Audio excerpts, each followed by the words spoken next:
नोएडा का सबसे चर्चित निठारी कांड आपको याद ही होगा, जिसने देश को दहला दिया था, भारत के हर एक नागरिक को झकझोर कर रख दिया था।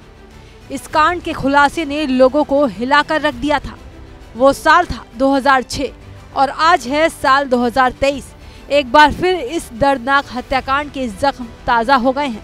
वो इसलिए क्योंकि निठारी कांड के आरोपियों को लेकर जो फैसला इलाहाबाद हाईकोर्ट ने सुनाया है, वो सुनकर हर शख्स चौंक गया है। हाईकोर्ट ने न सिर्फ निठारी कांड के दोषियों को सबसे बड़ी राहत दी, बल्कि सीबीआई को बड़ा झटका भी दे दिया। निठारी कांड में दोषी करार दिए गए सुरेंद्र कोहली और मनिंदर सिंह पंढेर को तमाम मामलों में हाईकोर्ट ने बरी कर दिया है। सुरेंद्र कोहली को 12 और मनिंदर सिंह पंढेर को 2 मामलों में दोषमुक्त करते हुए बाइज्जत बरी कर दिया गया। इसके साथ ही दोनों को मिली फांसी की सजा को भी रद्द कर दिया गया। बता दें कि कई दिनों की सुनवाई के बाद अदालत ने फैसला सुरक्षित रख लिया था, जिस पर फैसला सोमवार को आना था। हाईकोर्ट के फैसले से साफ है कि उसने गाजियाबाद की सीबीआई कोर्ट के फांसी की सजा के फैसले को पूरी तरह से पलट दिया है, जिससे सीबीआई खुश नहीं है। सीबीआई ने हाईकोर्ट के फैसले को सुप्रीम कोर्ट में चुनौती देने की बात कही है। सीबीआई के वकील के अलावा वो भी इलाहाबाद हाईकोर्ट के इस फैसले से नाराज हैं, जिनकी बेटी के साथ इस घिनौनी वारदात को अंजाम दिया गया था। पीड़िता की मां ने दर्द भरी आवाज में मोदी सरकार से अपील की कि दोषियों को रिहा नहीं, फांसी मिलनी चाहिए। उसको सजा न दी, माफ करी जाए, उसको फांसी दी जाए, उसको जरूर फांसी लगाई जाए कि जैसे हमारी बच्ची मारी है ना, ऐसे ही मारा जाए उसको। योगी सरकार से, मोदी सरकार से हमारी यही है कि इनके दरिंदों को फांसी जरूर दे।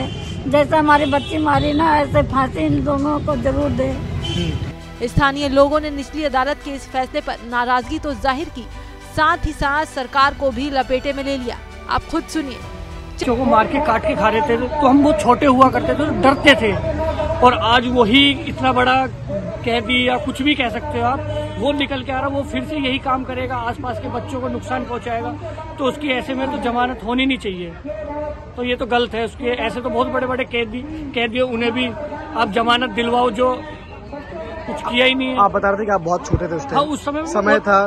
किस तरह की परिस्थितियाँ थी उस टाइम? उस टाइम परिस्थिति ऐसी थी कि हमारे माँ बाप हमें छुपाते थे, हम बाहर जाना चाहते थे, स्कूल भेजते हुए डर लगता था उन्हें। डर लगता था कि कभी ना कभी हम भी सड़क पे रहते हैं, कहीं भी हम ना हाथ आ जाए।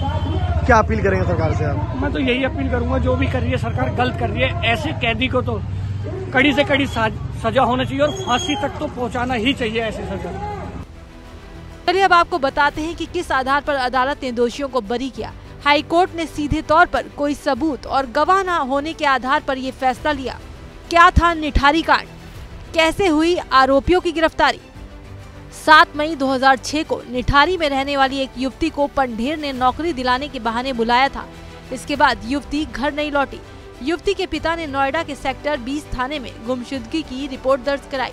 इसके बाद पुलिस हरकत में आई। 29 दिसंबर 2006 को निठारी में पंढेर की कोठी के पीछे 19 बच्ची और महिलाओं के कंकाल मिले। इस मामले में पुलिस ने पंढेर और उसके नौकर सुरेंद्र कोहली को गिरफ्तार किया था। अब इलाहाबाद हाईकोर्ट के फैसले का विरोध हो रहा है। सवाल भी उठ रहे हैं जो लाजमी हैं, क्योंकि पुलिस की पूछताछ में आरोपियों ने अपना गुनाह कबूल किया था। इतने कंकाल पुलिस ने बरामद किए थे, उनके गुनाहों की फेहरिस्त भी लंबी थी। बावजूद इसके आरोपी बाइज्जत बरी कर दिए गए। अब देखना यह है कि क्या मृतका के परिजनों को इंसाफ मिल पाएगा।